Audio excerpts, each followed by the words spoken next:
हर दिन दुनिया में लाखों लोग एक ही गलती करते हैं। वे आईने में खुद को देखते हैं और फैसला सुना देते हैं, मैं आलसी हूं। लेकिन मनोविज्ञान एक अलग कहानी बताता है। कभी कभी समस्या आपकी इच्छा शक्ति नहीं होती। समस्या ये होती है कि आपका मस्तिष्क बहुत लंबे समय से बिना रुके लड़ रहा होता है। तनाव, जिम्मेदारियां, उम्मीदों का बोझ और हमेशा बेहतर बनने की दौड़। धीरे धीरे आपका शरीर काम करना बंद नहीं करता, वो सिर्फ आपको बचाने की कोशिश करता है। इसे कई लोग आलस समझ लेते हैं, लेकिन विज्ञान इसे एक अलग नाम देता है, बर्नआउट। एक ऐसी मानसिक और भावनात्मक थकान जो आपकी ऊर्जा, आपकी एकाग्रता और आपकी पहचान तक को बदल सकती है। इस ऑडियो बुक में हम उन 6 संकेतों को समझेंगे जो बताते हैं कि शायद आप आलसी नहीं हैं, आप सिर्फ बहुत लंबे समय से थके हुए हैं। और सबसे महत्वपूर्ण बात, हम जानेंगे कि इस चक्र को तोड़ा कैसे जाए, क्योंकि सही जानकारी कई बार किसी इंसान की पूरी जिंदगी बदल सकती है। बर्नआउट क्या है? जब दिमाग रुक जाओ कहने लगता है। कल्पना कीजिए कि आपके सामने 2 मोबाइल फोन रखे हैं। पहले फोन की बैटरी केवल 5% बची है, दूसरे फोन की बैटरी पूरी तरह चार्ज है। दोनों दिखने में एक जैसे हैं, दोनों के फीचर भी एक जैसे हैं, लेकिन जब आप उनसे काम लेना शुरू करते हैं तो पहला फोन बार बार धीमा पड़ने लगता है, ऐप्स बंद होने लगते हैं और अंत में वो खुद ही बंद हो जाता है। क्या वो फोन खराब है? जरूरी नहीं, उसे सिर्फ ऊर्जा की जरूरत है।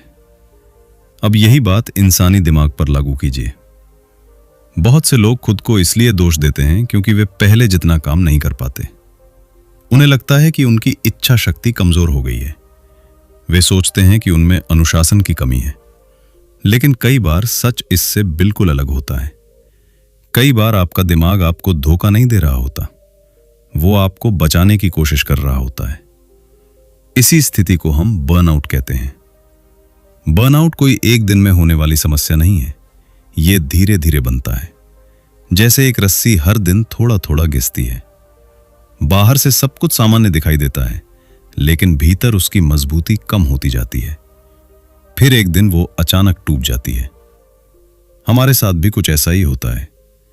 हर अधूरा आराम, हर अनकहा तनाव, हर देर रात तक जागना, हर बार अपनी भावनाओं को दबा देना, ये सब मिलकर मानसिक ऊर्जा को कम करते रहते हैं।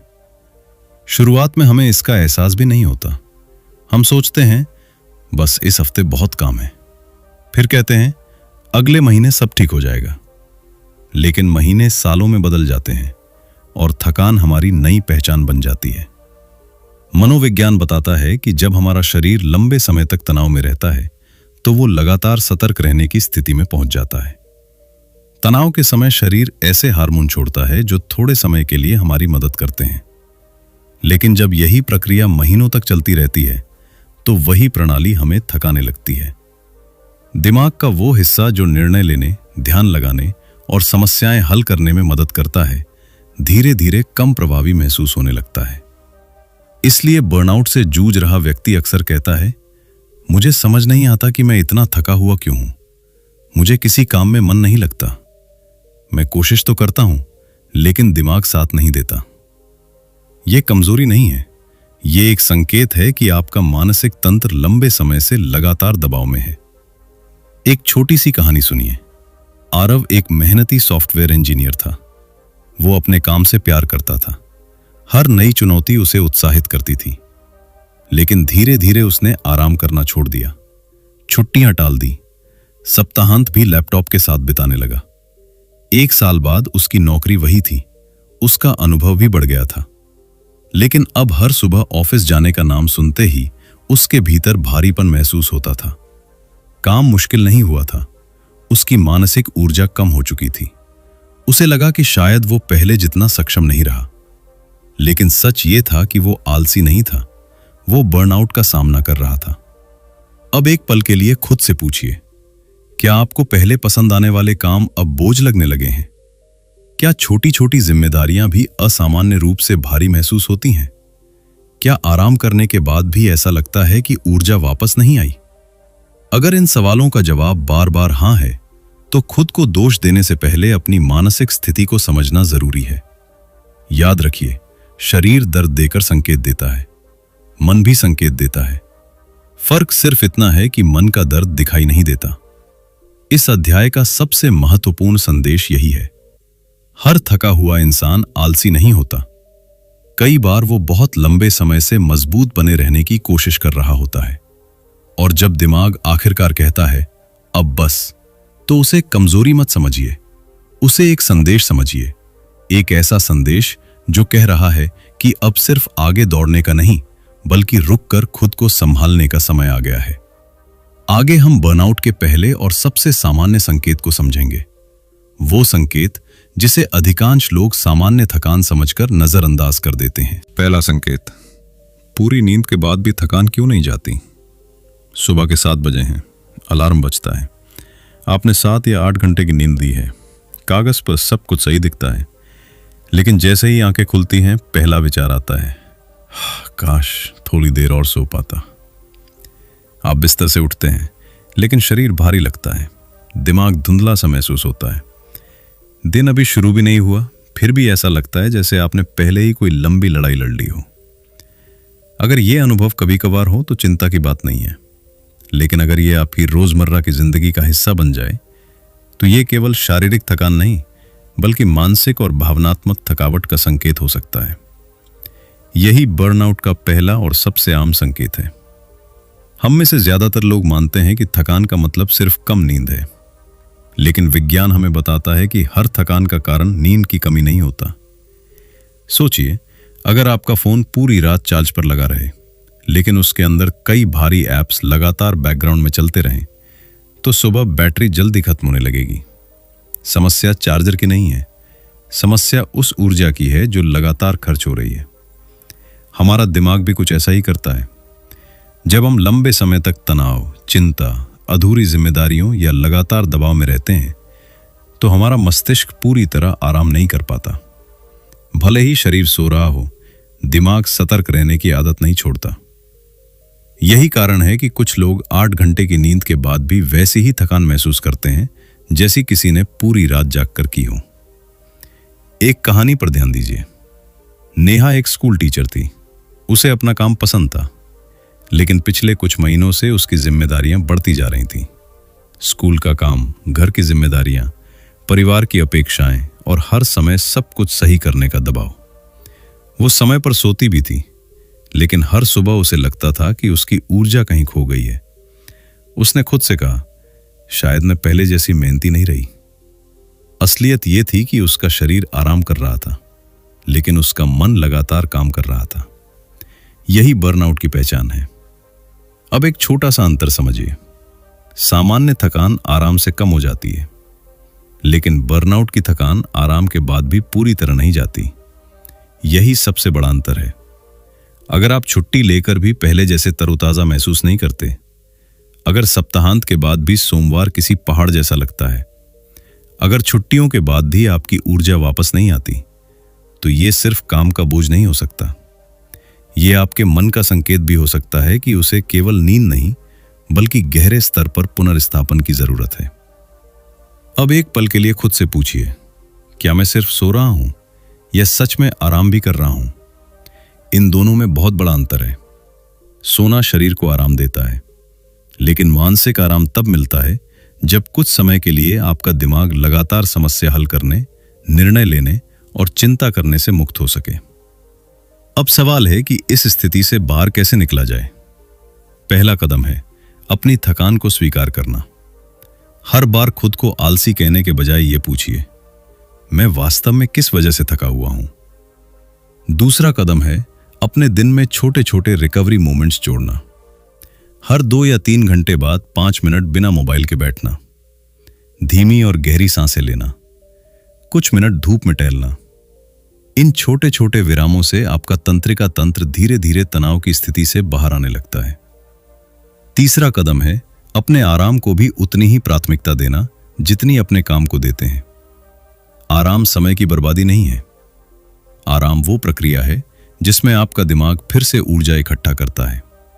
याद रखिए, मशीनें भी लगातार चलती रहें तो गर्म होकर बंद हो जाती हैं। इंसान मशीन नहीं है, हमारी भावनाएं हैं, हमारा मस्तिष्क है और उसकी भी एक सीमा है। इस अध्याय का सबसे महत्वपूर्ण संदेश यही है, अगर आप पूरी नींद लेने के बाद भी लगातार थके हुए महसूस करते हैं तो खुद को कमजोर या आलसी मत कहिए। संभव है कि आपका शरीर नहीं, आपका मन बहुत लंबे समय से बिना रुके काम कर रहा हो, और जब मन थक जाता है तो सबसे पहले वो आपकी ऊर्जा छीनता है। आगे हम बर्नआउट के दूसरे संकेत को समझेंगे, वो संकेत जिसमें इंसान के पास क्षमता तो होती है लेकिन किसी भी काम को शुरू करने की इच्छा धीरे धीरे गायब होने लगती है। दूसरा संकेत, जब प्रेरणा धीरे धीरे गायब होने लगती है। एक समय था जब आप नए लक्ष्य बनाते थे, नई किताब शुरू करने का उत्साह होता था, ऑफिस में नए प्रोजेक्ट आपको चुनौती नहीं बल्कि अवसर लगते थे, आपके भीतर कुछ करने की इच्छा थी। लेकिन अब सब कुछ बदल गया है। काम वही है, जिंदगी वही है, आप भी वही इंसान हैं, फिर भी हर सुबह किसी काम की शुरुआत करना मुश्किल लगता है। आप जानते हैं कि क्या करना है, आपके पास समय भी है, आपके पास क्षमता भी है, लेकिन मन कहता है अभी नहीं, बाद में, आज नहीं कल से। बहुत से लोग इस स्थिति को आलस समझ लेते हैं, लेकिन मनोविज्ञान कहता है कि कई बार यह प्रेरणा की कमी नहीं बल्कि मानसिक ऊर्जा की कमी होती है। कल्पना कीजिए कि आपकी कार में एक शक्तिशाली इंजन है। इंजन बिल्कुल सही है, लेकिन टैंक लगभग खाली है। क्या कार तेज चलेगी? नहीं। समस्या इंजन में नहीं, ईंधन में है। हमारा मस्तिष्क भी इसी तरह काम करता है। बर्नआउट के दौरान समस्या आपकी क्षमता में नहीं होती, समस्या उस मानसिक ऊर्जा में होती है जो किसी भी काम को शुरू करने के लिए जरूरी होती है। इसीलिए बर्नआउट से जूझ रहा व्यक्ति अक्सर खुद से नाराज रिफाइनिंग रहता है। वह सोच नहीं रहा, क्या मैं सच में आलसी हो गया हूं? दूसरे लोग सब कर लेते हैं, मैं क्यों नहीं? यही एक खतरनाक चक्र शुरू होता है। ऊर्जा कम होती है, काम अधूरे रहने लगते हैं। अधूरे काम अपराध बोध पैदा करते हैं। अपराध बोध और तनाव बढ़ाता है। तनाव और अधिक ऊर्जा छीन लेता है और ये चक्र चलता रहता है। एक कहानी सुनिए। विवेक एक छोटे व्यवसाय का मालिक था। शुरुआत के दिनों में वह रोज सुबह उत्साह के साथ काम करता था, नई योजनाएं बनाता था, टीम को प्रेरित करता था। लेकिन लगातार कई महीनों तक बिना छुट्टी काम करने के बाद उसने महसूस किया कि अब वह अपने ही ऑफिस जाने से बचने लगा है। उसने खुद को समझाया, शायद अब मुझ में जुनून नहीं रहा। लेकिन जब उसने कुछ दिनों के लिए काम कम किया, नींद सुधारी और अपनी दिनचर्या संतुलित की, तो वही पुराना उत्साह धीरे धीरे लौटने लगा। समस्या उसका जुनून नहीं था, समस्या उसका बर्नआउट था। अब यहां एक जरूरी बात समझना भी आवश्यक है। प्रेरणा की कमी कई कारणों से हो सकती है। कभी यह सामान्य थकान होती है, कभी यह बर्नआउट होता है और कभी यह अवसाद जैसी मानसिक स्वास्थ्य स्थिति का हिस्सा भी हो सकती है। यदि लंबे समय तक उदासी, निराशा या रोजमर्रा की गतिविधियों में रुचि का पूरी तरह समाप्त हो जाना जैसे लक्षण बने रहें, तो मानसिक स्वास्थ्य विशेषज्ञ से सलाह लेना उपयोगी हो सकता है। इसलिए अपने अनुभव को हल्के में लेना भी ठीक नहीं है और बिना समझे खुद को कोई नाम देना भी ठीक नहीं है। अब खुद से 3 प्रश्न पूछिए। क्या मैं काम नहीं करना चाहता? या मेरे भीतर काम शुरू करने की ऊर्जा ही नहीं बची? क्या मैं हर दिन खुद को दोष देता हूं? क्या मैंने पिछले कुछ महीनों में बिना रुके लगातार काम किया है? अगर इन सवालों के जवाब आपको सोचने पर मजबूर कर रहे हैं, तो शायद आपका मन आपको एक संदेश दे रहा है। अब बात करते हैं समाधान की। पहला कदम, प्रेरणा का इंतजार मत कीजिए। मनोविज्ञान बताता है कि कई बार एक्शन पहले आता है, मोटिवेशन बाद में। अगर आपका मन कह रहा है कि 1 घंटा काम करना असंभव है, तो सिर्फ 5 मिनट से शुरुआत कीजिए। इतनी छोटी शुरुआत कि आपका दिमाग उसे खतरा न समझे। दूसरा कदम, अपने दिन के सबसे महत्वपूर्ण काम को उस समय कीजिए जब आपकी ऊर्जा सबसे अधिक होती है। हर व्यक्ति का एक अलग ऊर्जा चक्र होता है। कुछ लोग सुबह बेहतर सोचते हैं, कुछ लोग शाम को। अपनी प्राकृतिक लय को पहचानिए। तीसरा कदम, हर उपलब्धि को छोटा मत समझिए। आज अगर आपने सिर्फ एक जरूरी ईमेल भेजा, एक पेज पढ़ा या 10 मिनट टहले, तो यह भी प्रगति है। बर्नआउट से उबरना तेज दौड़ नहीं है, यह धीरे धीरे ऊर्जा वापस पाने की प्रक्रिया है। और सबसे महत्वपूर्ण बात, अपनी तुलना किसी और से मत कीजिए। आपको दूसरे लोगों की उपलब्धियां दिखाई देती हैं, लेकिन उनकी मानसिक लड़ाइयां नहीं। इस अध्याय का सबसे बड़ा संदेश यही है, जब प्रेरणा गायब होने लगे तो हमेशा यह मत मानिए कि आपका चरित्र कमजोर हो गया है।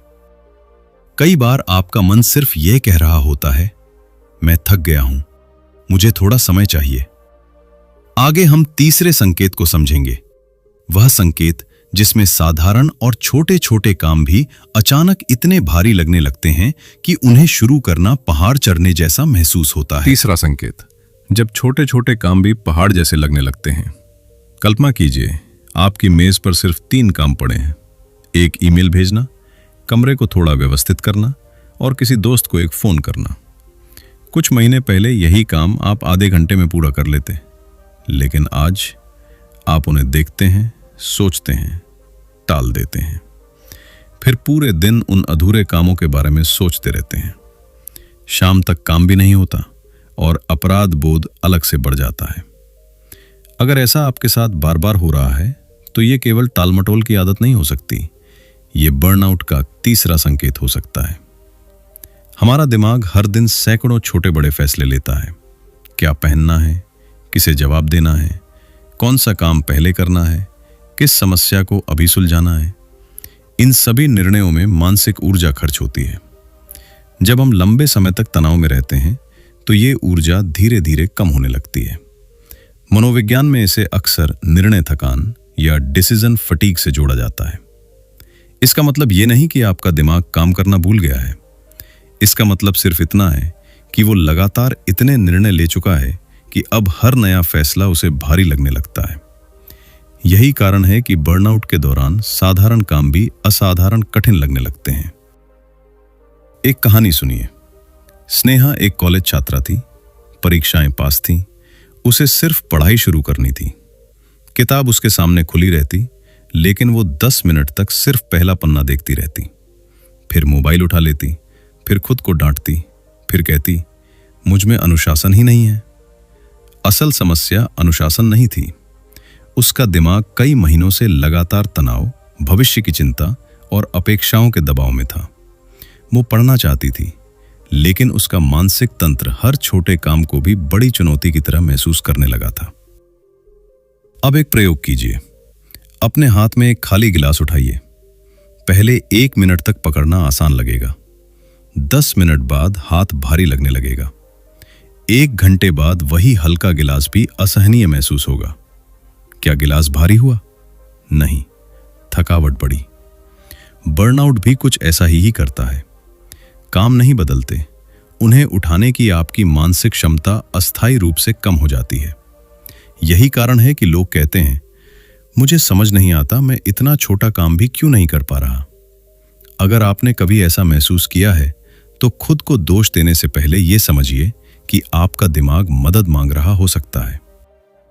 अब सवाल है, इस स्थिति से बाहर कैसे निकला जाए? पहला कदम है, काम को छोटा बनाइए। अगर आपको पूरी रिपोर्ट लिखनी है तो पहला लक्ष्य सिर्फ फाइल खोलना रखिए। अगर आपको एक अध्याय पढ़ना है तो पहले सिर्फ 2 पन्ने पढ़िए। छोटे लक्ष्य दिमाग को कम डराते हैं। दूसरा कदम है, एक समय में केवल एक ही काम कीजिए। जब दिमाग पहले से थका हुआ हो तो एक साथ कई काम करने की कोशिश उसे और अधिक बोझिल बना देती है। अपने आप से कहिए, अभी सिर्फ यही एक काम, बस इतना ही। तीसरा कदम है, अपने वातावरण को सरल बनाइए। फोन की अनावश्यक सूचनाएं बंद कीजिए। काम की जगह साफ रखिए। जितने कम बाहरी व्यवधान होंगे उतनी कम मानसिक ऊर्जा खर्च होगी। और चौथा कदम, हर काम पूरा होने के बाद कुछ सेकंड रुककर उसे स्वीकार कीजिए। हम अक्सर अगले काम की ओर भाग जाते हैं, लेकिन हमारा मस्तिष्क छोटी सफलताओं को पहचानने पर ही आगे बढ़ने की ऊर्जा जुटाता है। अब एक पल के लिए खुद से पूछिए, क्या मैं सच में काम से डर रहा हूं, या मेरा दिमाग सिर्फ बहुत लंबे समय से बिना रुके काम करते करते थक चुका है? इस प्रश्न का ईमानदार उत्तर आपको अपने बारे में बहुत कुछ बता सकता है। याद रखिए, जब छोटी छोटी जिम्मेदारियां भी असंभव लगने लगे तो इसका मतलब हमेशा ये नहीं होता कि आप कमजोर हो गए हैं। कई बार इसका मतलब सिर्फ इतना होता है कि आपकी मानसिक ऊर्जा का भंडार लगभग खाली हो चुका है, और खाली भंडार को डांटने से नहीं, भरने से फर्क पड़ता है। आगे हम बर्नआउट के चौथे संकेत को समझेंगे, वो संकेत जिसमें इंसान बाहर से सामान्य दिखाई देता है लेकिन भीतर से धीरे धीरे अपनी भावनाओं से कटने लगता है। उसे खुशी कम महसूस होती है, धैर्य जल्दी टूटता है और अपने ही रिश्ते दूर दूर से लगने लगते हैं। चौथा संकेत, जब भावनाएं धीरे धीरे सुन्न होने लगती हैं। क्या आपने कभी महसूस किया है कि पहले जो बातें आपको खुशी देती थीं अब उनका कोई असर नहीं होता? जिस गाने को सुनकर चेहरे पर मुस्कान आ जाती थी, अब वो सिर्फ एक आवाज बनकर रह गया है। दोस्तों के साथ बैठते हैं लेकिन मन कहीं और भटकता रहता है। परिवार बात करता है लेकिन जवाब सिर्फ औपचारिक रह जाते हैं। और सबसे अजीब बात, आपको दुख भी ठीक से महसूस नहीं होता, खुशी भी नहीं, बस एक खालीपन। अगर ऐसा लंबे समय तक बना रहे तो यह बर्नआउट का चौथा संकेत हो सकता है। इसे भावनात्मक थकान या इमोशनल एग्जॉस्टन कहा जाता है। हमारा दिमाग केवल सोचने का काम नहीं करता, वो हर दिन हमारी भावनाओं को भी संभालता है। जब हम लगातार तनाव, दबाव और जिम्मेदारियों के बीच जीते हैं तो एक समय ऐसा आता है जब मस्तिष्क अपनी ऊर्जा बचाने की कोशिश करता है। वो भावनाओं की तीव्रता कम करने लगता है। मानो वो कह रहा हो, अगर मैं हर बात को पूरी गहराई से महसूस करता रहा तो मेरे पास आगे बढ़ने की ताकत नहीं बचेगी। यही कारण है कि बर्नआउट से गुजर रहा व्यक्ति कई बार खुद को बदलता हुआ महसूस करता है। वो पहले जैसा हंसता नहीं, पहले जैसी उत्सुकता नहीं रहती। लोग पूछते हैं, सब ठीक है? और वो जवाब देता है, हाँ सब ठीक है। लेकिन भीतर से उसे पता होता है कि कुछ बदल चुका है। एक कहानी सुनिए। रिया एक अस्पताल में नर्स थी। उसे लोगों की मदद करना पसंद था। हर मरीज के साथ वो पूरे मन से जुड़ती थी। लेकिन वर्षों तक लगातार तनाव और भावनात्मक दबाव झेलने के बाद उसने महसूस किया कि अब वो पहले जैसी संवेदनशील नहीं रही। जब कोई मरीज ठीक होता तो उसे पहले जैसी खुशी नहीं होती। जब कोई मुश्किल स्थिति आती तो वो अंदर से सुन्न सी महसूस करती। उसे लगा कि शायद वो एक बुरी इंसान बन रही है, लेकिन सच ये नहीं था। उसका मन खुद को बचाने की कोशिश कर रहा था। इसे कभी कभी कंपैशन फटीग भी कहा जाता है। जब लगातार दूसरों की जिम्मेदारियां, भावनाएं या समस्याएं उठाते उठाते व्यक्ति की भावनात्मक ऊर्जा कम होने लगती है। अब एक और बदलाव पर ध्यान दीजिए। बर्नआउट के दौरान कई लोग पहले से ज्यादा चिड़चिड़े हो जाते हैं। छोटी सी बात पर गुस्सा आ जाता है। धीरे बोलने की जगह तेज प्रतिक्रिया निकल जाती है। ऐसा इसलिए नहीं कि उनका स्वभाव अचानक बदल गया है, बल्कि इसलिए कि मानसिक ऊर्जा कम होने पर हमारा धैर्य भी कम हो जाता है।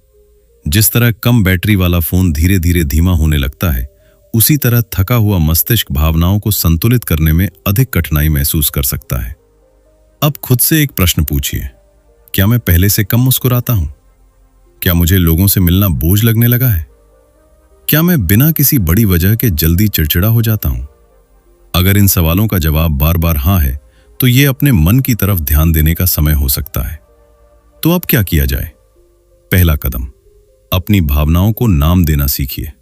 कई बार हम सिर्फ इतना कहते हैं, मेरा मूड खराब है, लेकिन थोड़ा रुककर पूछिए, क्या मैं थका हुआ हूं? क्या मैं निराश हूं? क्या मैं अकेलापन महसूस कर रहा हूं? या मैं सिर्फ लगातार दबाव में हूं? जब भावनाओं को नाम मिलता है तो उन्हें समझना आसान हो जाता है। दूसरा कदम, ऐसे लोगों से जुड़िए जिनके सामने आपको मजबूत बनने का अभिनय न करना पड़े। हर बातचीत समाधान के लिए नहीं होती। कई बार सिर्फ सुना जाना भी मन के लिए राहत बन जाता है। तीसरा कदम, अपने दिन में ऐसी गतिविधियों के लिए जगह बनाइए जिनका कोई लक्ष्य न हो। सिर्फ टहलना, धीरे धीरे संगीत सुनना, किताब पढ़ना, पेड़ों के बीच कुछ समय बिताना। ये छोटी छोटी चीजें दिमाग को यह संदेश देती हैं कि जीवन केवल काम और जिम्मेदारियों का नाम नहीं है। और यदि आपको लंबे समय तक लगातार खालीपन, भावनात्मक दूरी या निराशा महसूस हो रही है तो मानसिक स्वास्थ्य विशेषज्ञ से सलाह लेना उपयोगी हो सकता है। मदद मांगना कमजोरी नहीं है, ये अपने मन का सम्मान करने का एक साहसी निर्णय है। इस अध्याय का सबसे महत्वपूर्ण संदेश यही है, जब आपकी भावनाएं सुन्न होने लगे तो ये मत सोचिए कि आपके भीतर संवेदनाएं खत्म हो गई हैं। कई बार ऐसा इसलिए होता है क्योंकि आपका मन बहुत लंबे समय से बिना रुके सब कुछ महसूस करता आया है और अब वो कुछ देर के लिए चुप हो गया है। लेकिन अच्छी बात यह है कि सही देखभाल, पर्याप्त आराम और संतुलित जीवन शैली के साथ यह चुप्पी हमेशा के लिए नहीं रहती। आगे हम बर्नआउट के 5वें संकेत को समझेंगे। एक ऐसी स्थिति जिसमें इंसान पहले से ज्यादा घंटे काम करता है, पहले से ज्यादा व्यस्त रहता है, लेकिन फिर भी उसकी उत्पादकता लगातार कम होती चली जाती है। 5वां संकेत, ज्यादा काम लेकिन कम परिणाम। कल्पना कीजिए, आप सुबह लैपटॉप खोलते हैं, काम शुरू करते हैं, पूरा दिन व्यस्त रहते हैं, कई मीटिंग्स होती हैं, दर्जनों संदेशों का जवाब देते हैं, फाइलें खोलते हैं, नोट्स बनाते हैं। शाम तक आपको लगता है कि आपने पूरे दिन एक पल भी आराम नहीं किया। लेकिन जब आप खुद से पूछते हैं, आज मैंने वास्तव में पूरा क्या किया, तो जवाब अक्सर होता है, ज्यादा कुछ नहीं। अगर यह अनुभव आपको बार बार हो रहा है तो यह केवल समय प्रबंधन की समस्या नहीं हो सकती, यह बर्नआउट का 5वां संकेत हो सकता है। बहुत से लोग मानते हैं कि लंबे समय तक काम करना अधिक उत्पादक होने की निशानी है, लेकिन मनोविज्ञान कुछ और कहता है। व्यस्त होना और उत्पादक होना दोनों एक जैसी बातें नहीं हैं। जब हमारा मस्तिष्क लगातार तनाव में रहता है तो उसका ध्यान बार बार भटकने लगता है, निर्णय लेने की क्षमता कम हो जाती है, याद रखने की शक्ति प्रभावित होती है, और जिस काम में पहले 30 मिनट लगते थे अब उसी काम में 2 घंटे लगने लगते हैं। समस्या मेहनत की नहीं होती, समस्या मानसिक क्षमता की होती है। इसे समझने के लिए एक उदाहरण लेते हैं। मान लीजिए आपको जंगल में लकड़ी काटनी है। पहले दिन आपकी कुल्हाड़ी तेज है, आप कम समय में ज्यादा पेड़ काट लेते हैं। लेकिन अगर कई दिनों तक आप कुल्हाड़ी को तेज किए बिना लगातार काम करते रहें तो क्या होगा? आप पहले से ज्यादा ताकत लगाएंगे, ज्यादा समय देंगे, लेकिन परिणाम कम मिलेंगे। क्या इसका मतलब है कि आप कमजोर हो गए? नहीं, आपने अपने सबसे महत्वपूर्ण औजार की देखभाल नहीं की। हमारे जीवन में वह औजार है हमारा मस्तिष्क। एक कहानी सुनिए। अमन एक मार्केटिंग मैनेजर था। वो सुबह 9 बजे काम शुरू करता और रात 10 बजे तक लैपटॉप बंद करता। उसे लगता था कि जितने अधिक घंटे वो काम करेगा उतनी ही सफलता मिलेगी। लेकिन कुछ महीनों बाद उसने महसूस किया कि उसकी गलतियां बढ़ रही हैं। वह एक ही ईमेल 2 बार पढ़ता, छोटी छोटी बातें भूल जाता, सरल निर्णय लेने में भी समय लगने लगा। उसने अपने बॉस से कहा, मुझे समझ नहीं आ रहा, मैं पहले से ज्यादा मेहनत कर रहा हूं, फिर भी पहले जितना काम नहीं हो रहा। असलियत यह थी कि उसकी मेहनत कम नहीं हुई थी, उसकी मानसिक ऊर्जा लगातार घट रही थी। यही बर्नआउट का प्रभाव है। अब खुद से पूछिए, क्या मैं पूरे दिन व्यस्त रहता हूं लेकिन दिन के अंत में संतुष्टि महसूस नहीं होती? क्या मैं एक ही काम को बार बार पढ़ता या सुधारता रहता हूं? क्या मेरी छोटी छोटी गलतियां पहले से बढ़ गई हैं? अगर जवाब हां है तो यह अपने काम करने के तरीके पर दोबारा विचार करने का समय है। अब समाधान की बात करते हैं। पहला कदम, घंटों को नहीं, ऊर्जा को प्रबंधित कीजिए। हर इंसान के दिन में कुछ घंटे ऐसे होते हैं जब उसका ध्यान सबसे अच्छा होता है। सबसे कठिन और महत्वपूर्ण काम उसी समय कीजिए। दूसरा कदम, हर 60 से 90 मिनट के बाद छोटा विराम लीजिए। कुछ मिनट चलिए, गहरी सांस लीजिए, पानी पीजिए। यह समय की बर्बादी नहीं है, यह आपके मस्तिष्क को फिर से सक्रिय करने का तरीका है। तीसरा कदम, एक समय में एक ही काम कीजिए। लगातार काम बदलना, संदेश देखना और कई चीजें साथ करना मानसिक ऊर्जा को तेजी से कम करता है। कई लोग इसे मल्टीटास्किंग कहते हैं, लेकिन अक्सर यह सिर्फ बार बार ध्यान बदलना होता है और हर बदलाव की एक मानसिक कीमत होती है। चौथा कदम, दिन के अंत में खुद से सिर्फ एक सवाल पूछिए, आज मैंने सबसे महत्वपूर्ण कौन सा काम पूरा किया? अगर आपका जवाब स्पष्ट है तो दिन सफल रहा, चाहे आपने 10 छोटे काम किए हों या सिर्फ एक बड़ा। याद रखिए, सफल लोग हमेशा सबसे ज्यादा काम नहीं करते, वे सबसे जरूरी काम सही ऊर्जा के साथ करते हैं। इस अध्याय का सबसे महत्वपूर्ण संदेश यही है, अगर आप पहले से ज्यादा मेहनत कर रहे हैं लेकिन परिणाम लगातार कम हो रहे हैं, तो तुरंत यह मत मानिए कि आपकी क्षमता खत्म हो गई है। हो सकता है आपका मस्तिष्क सिर्फ यह कह रहा हो, मुझे कुछ देर रुकने दो ताकि मैं फिर से पूरी शक्ति के साथ आगे बढ़ सकूं। आगे हम बर्नआउट के छठे और सबसे गहरे संकेत को समझेंगे। एक ऐसा संकेत जिसमें इंसान आराम करते समय भी चैन से आराम नहीं कर पाता। उसे हर विराम अपराध जैसा महसूस होता है और वह अपने मूल्य को केवल अपनी उपलब्धियों से जोड़ने लगता है। छठा संकेत, जब आराम करना भी अपराध जैसा महसूस होने लगे। एक रविवार की सुबह की कल्पना कीजिए। आज कोई मीटिंग नहीं है, कोई डेडलाइन नहीं है, कोई जल्दी नहीं है। आप चाय लेकर बालकनी में बैठते हैं। कुछ मिनटों के लिए सब शांत है, लेकिन तभी आपके मन में एक आवाज उठती है, इतनी देर से बैठे हो, कुछ काम कर लो। आप फोन उठाते हैं, ईमेल देखते हैं, ऑफिस के संदेश पढ़ते हैं या बिना किसी जरूरत के अपनी टू डू लिस्ट खोल लेते हैं। आराम करने की जगह आप फिर से काम में लग जाते हैं। क्यों?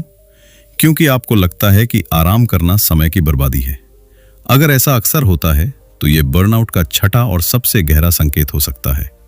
यह केवल थकान की समस्या नहीं है, ये उस सोच की समस्या है जिसमें इंसान अपने मूल्य को अपनी उपलब्धियों से जोड़ने लगता है। धीरे धीरे हमारे भीतर एक विश्वास बन जाता है, अगर मैं व्यस्त हूं तो मैं महत्वपूर्ण हूं, अगर मैं काम कर रहा हूं तभी मैं सफल हूं, अगर मैं आराम कर रहा हूं तो मैं पीछे छूट रहा हूं। यही सोच हमें बिना रुके दौड़ाती रहती है, लेकिन इस दौड़ की एक कीमत होती है। हम अपनी ऊर्जा खो देते हैं, अपने रिश्तों से दूर होने लगते हैं और सबसे दुखद बात, हम खुद से भी दूर हो जाते हैं। एक कहानी सुनिए। करण एक युवा उद्यमी था। उसका सपना था कि वह अपने परिवार को बेहतर जीवन दे। उसने दिन रात मेहनत की। शुरुआत में उसे सफलता भी मिली, लेकिन कुछ वर्षों बाद उसने महसूस किया कि वो छुट्टी पर भी लैपटॉप बंद नहीं कर पाता।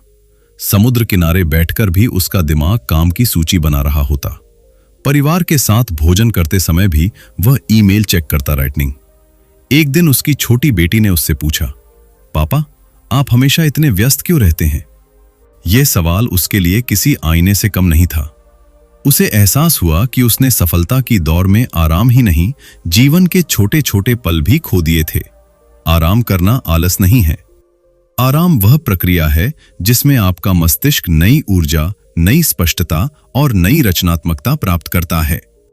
दिलचस्प बात यह है कि कई वैज्ञानिक अध्ययनों में पाया गया है कि जब हम कुछ समय के लिए गहरे ध्यान वाले काम से हटते हैं तो मस्तिष्क की कुछ आंतरिक प्रक्रियाएं सक्रिय होती हैं जो नई समझ, रचनात्मक विचार और समस्या समाधान में मदद करती हैं। यानी कभी-कभी आगे बढ़ने का सबसे तेज तरीका कुछ देर रुकना होता है। अब खुद से ईमानदारी से पूछिए, क्या मैं आराम करते समय अपराध बोध महसूस करता हूं? क्या मुझे लगता है कि अगर मैं एक दिन भी धीमा पड़ा तो मैं असफल हो जाऊंगा? क्या मेरी पहचान केवल मेरे काम और उपलब्धियों से जुड़ गई है? अगर इन सवालों का जवाब हां है, तो शायद अब समय है अपनी सोच को बदलने का। याद रखिए, आपका मूल्य केवल इस बात से तय नहीं होता कि आपने आज कितना काम किया। आप एक इंसान हैं, कोई मशीन नहीं। मशीनों को केवल बिजली चाहिए, इंसानों को अर्थ, संबंध, खुशी और विश्राम भी चाहिए। अब बात करते हैं समाधान की। पहला कदम, अपने कैलेंडर में आराम का समय भी लिखिए। जिस तरह मीटिंग महत्वपूर्ण होती है, उसी तरह आराम भी एक महत्वपूर्ण प्रतिबद्धता है। दूसरा कदम, दिन में कम से कम एक ऐसा समय तय कीजिए जब आप बिना किसी उद्देश्य के बैठ सकें। न किताब, न मोबाइल, न काम, सिर्फ कुछ मिनटों की शांति। शुरुआत में यह अजीब लगेगा, लेकिन धीरे धीरे आपका मन फिर से शांत रहना सीखने लगेगा। तीसरा कदम, अपने आप से यह वाक्य रोज कहिए, मेरा मूल्य मेरी उत्पादकता से बड़ा है। शायद शुरुआत में यह सिर्फ एक वाक्य लगे, लेकिन समय के साथ यही विचार आपके भीतर नई जगह बना सकता है। और अंत में, अपने जीवन में उन लोगों के लिए समय निकालिए जो आपको आपकी उपलब्धियों के लिए नहीं बल्कि आपके होने के लिए महत्व देते हैं, क्योंकि अक्सर वही रिश्ते हमें याद दिलाते हैं कि जीवन केवल लक्ष्य हासिल करने का नाम नहीं है, जीवन जीने का भी नाम है।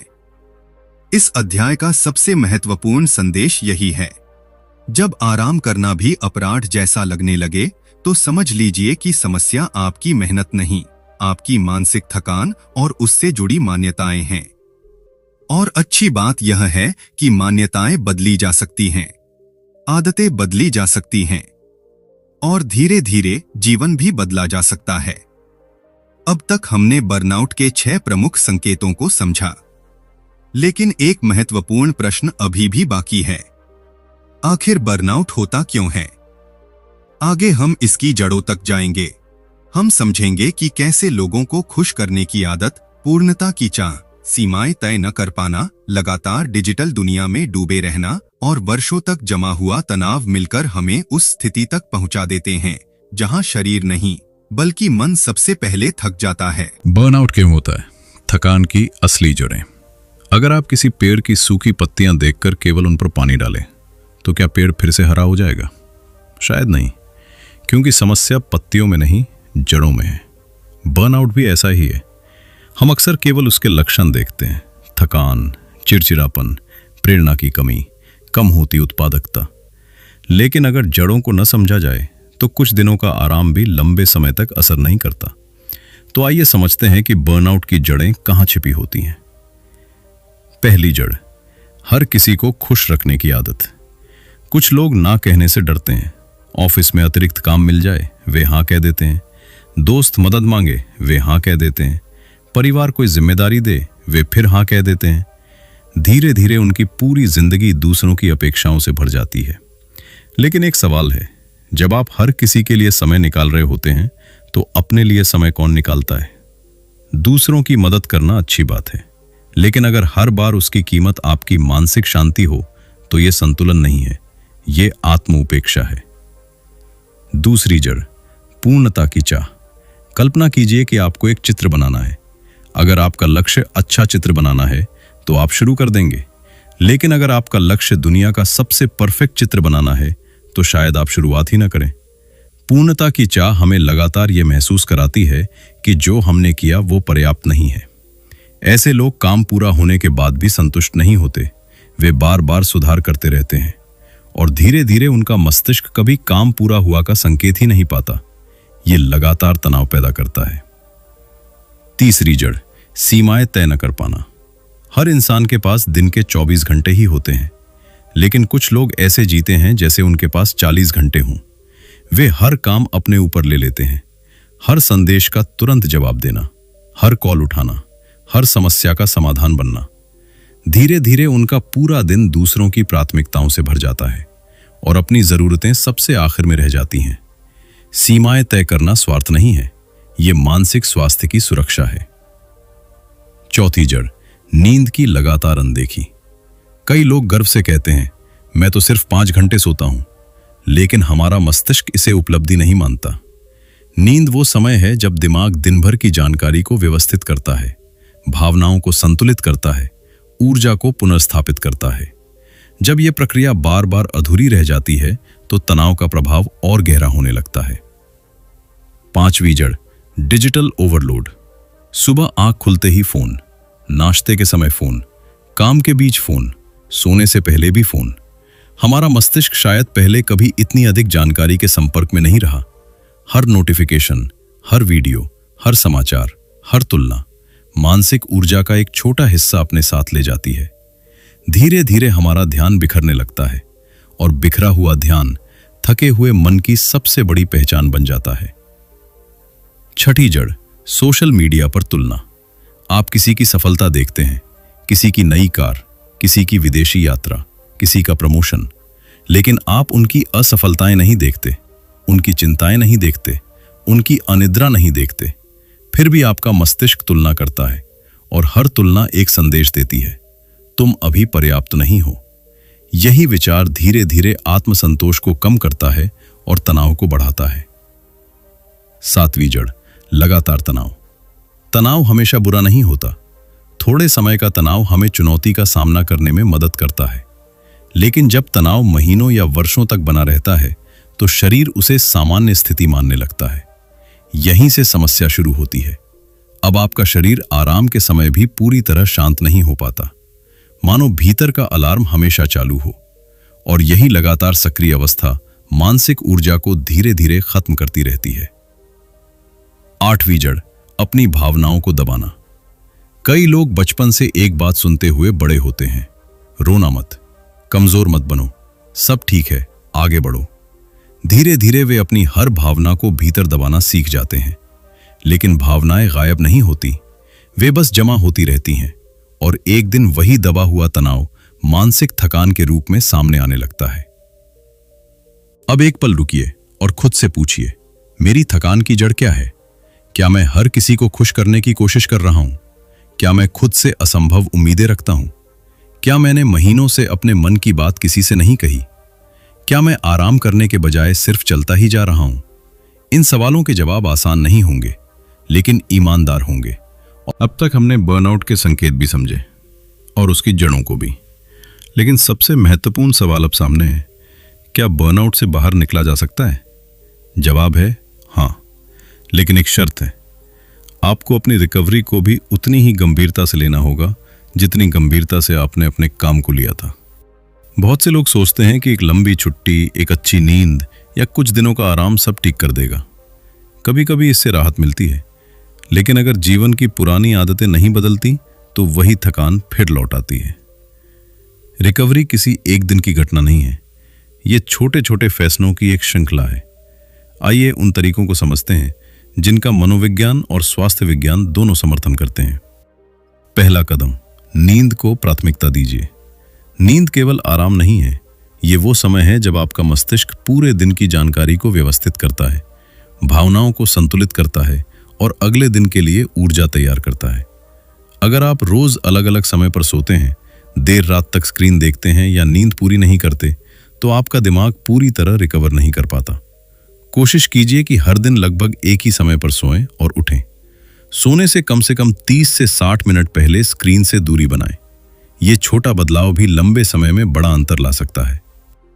दूसरा कदम, शरीर को चलाइए। रिकवरी का मतलब पूरे दिन बिस्तर पर लेटना नहीं है। हल्की शारीरिक गतिविधि भी मानसिक ऊर्जा बढ़ाने में मदद कर सकती है। आपको जिम जाने की जरूरत नहीं, 20 से 30 मिनट की सामान्य चाल से की गई सैर भी पर्याप्त हो सकती है। जब शरीर चलता है तो रक्त संचार बेहतर होता है, मस्तिष्क तक ऑक्सीजन और पोषक तत्व अधिक प्रभावी ढंग से पहुंचते हैं। कई लोग बताते हैं कि टहलने के बाद उनके विचार पहले से अधिक स्पष्ट महसूस होते हैं। तीसरा कदम, सांसों की शक्ति को समझिए। जब हम तनाव में होते हैं तो हमारी सांसें छोटी और तेज हो जाती हैं। मस्तिष्क इसे एक संकेत की तरह पढ़ता है कि अभी भी खतरा मौजूद है। लेकिन जब हम धीरे धीरे और गहरी सांस लेते हैं तो शरीर को एक अलग संदेश मिलता है, अब स्थिति सुरक्षित है। रोज 5 मिनट शांत बैठकर गहरी सांस लेने का अभ्यास कीजिए। धीरे धीरे सांस अंदर लें, कुछ क्षण रोकें, फिर धीरे धीरे बाहर छोड़ें। यह एक सरल अभ्यास है, लेकिन नियमित रूप से करने पर कई लोगों को मानसिक शांति महसूस होती है। चौथा कदम, वर्तमान में लौटना। हमारा मन अक्सर 2 जगह भटकता है, या तो बीते हुए कल में या आने वाले कल की चिंता में। लेकिन जीवन केवल इसी क्षण में घटित हो रहा है। इसीलिए सजगता यानी माइंडफुलनेस उपयोगी मानी जाती है। इसका अर्थ है कुछ मिनटों के लिए अपने वर्तमान अनुभव पर ध्यान देना, सांसों पर, आसपास की आवाजों पर, चलते समय पैरों की गति पर। यह अभ्यास दिमाग को लगातार भागते रहने की आदत से धीरे धीरे बाहर ला सकता है। 5वां कदम, डिजिटल विराम। हर नोटिफिकेशन आपके ध्यान को तोड़ता है, और हर बार ध्यान टूटने पर आपका मस्तिष्क दोबारा केंद्रित होने में अतिरिक्त ऊर्जा खर्च करता है।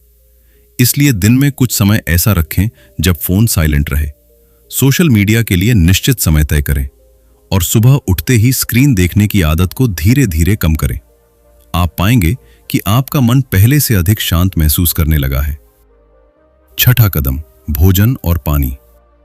जब हम तनाव में होते हैं तो अक्सर 2 गलतियां करते हैं, या तो खाना छोड़ देते हैं या बिना सोचे समझे कुछ भी खा लेते हैं। लेकिन हमारा मस्तिष्क भी शरीर की तरह पोषण चाहता है। नियमित और संतुलित भोजन, पर्याप्त पानी और दिन भर की ऊर्जा का स्थिर स्तर मानसिक कार्यक्षमता को भी सहारा देता है। छोटे छोटे बदलाव जैसे समय पर भोजन और पर्याप्त पानी पीना आपकी ऊर्जा पर सकारात्मक असर डाल सकते हैं। 7वां कदम, धूप और प्रकृति। क्या आपने ध्यान दिया है कि कभी-कभी पार्क में 10 मिनट बैठने के बाद मन हल्का महसूस होने लगता है?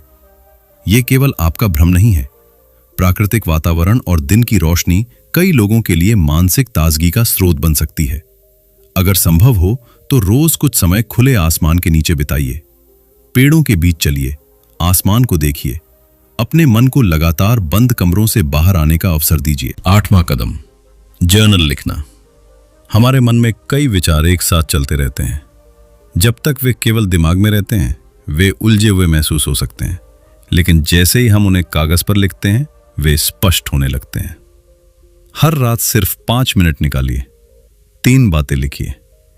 आज किस बात के लिए आभारी हैं? आज क्या कठिन लगा? और कल की सबसे महत्वपूर्ण प्राथमिकता क्या होगी? कई लोगों के लिए यह छोटा अभ्यास मानसिक बोझ हल्का करने में मददगार साबित होता है। 9वां कदम, ना कहना सीखिए। हर निमंत्रण स्वीकार करना आवश्यक नहीं, हर अतिरिक्त जिम्मेदारी उठाना भी जरूरी नहीं। जब आप हर किसी के लिए उपलब्ध रहते हैं तो धीरे धीरे अपने लिए अनुपलब्ध हो जाते हैं। सीमाएं तय करना रिश्ते तोड़ना नहीं है, ये अपनी ऊर्जा की रक्षा करना है। याद रखिए, हर हां के साथ आप अपने समय का एक हिस्सा दे रहे होते हैं, इसलिए सोच समझकर निर्णय लीजिए। 10वां कदम, गहरे ध्यान के साथ काम। दिन में कुछ समय ऐसा रखिए जब केवल एक ही महत्वपूर्ण काम किया जाए। न फोन, न सोशल मीडिया, न लगातार ईमेल, सिर्फ एक लक्ष्य। जब ध्यान बार बार नहीं टूटता तो काम बेहतर होता है और मानसिक थकान भी कम महसूस होती है। 11वां कदम, आराम भी एक आदत है। अधिकतर लोग काम करने की योजना बनाते हैं, लेकिन आराम करने की नहीं। अपने कैलेंडर में छोटे छोटे विराम लिखिए। सप्ताह में एक ऐसा समय तय कीजिए जब कोई लक्ष्य ना हो, सिर्फ जीवन हो। याद रखिए, आराम पुरस्कार नहीं है, आराम आवश्यकता है। अब एक पल के लिए अपनी आंखें बंद कीजिए और खुद से पूछिए, अगर मैं अगले 7 दिनों में केवल एक आदत बदलूं तो वो कौन सी होगी? क्योंकि जीवन में बड़े परिवर्तन अक्सर एक छोटे निर्णय से शुरू होते हैं। इस अध्याय का सबसे महत्वपूर्ण संदेश यही है, बर्नआउट से बाहर निकलने का कोई जादुई तरीका नहीं है, लेकिन छोटे, नियमित और वैज्ञानिक रूप से समर्थित कदम मिलकर आपके मन और शरीर को धीरे धीरे संतुलन की ओर वापस ले जा सकते हैं। आपको आज ही सब कुछ बदलने की जरूरत नहीं, बस आज एक छोटा कदम उठाइए, क्योंकि कभी कभी सबसे लंबी यात्रा भी एक शांत, छोटे और सचेत कदम से शुरू होती है।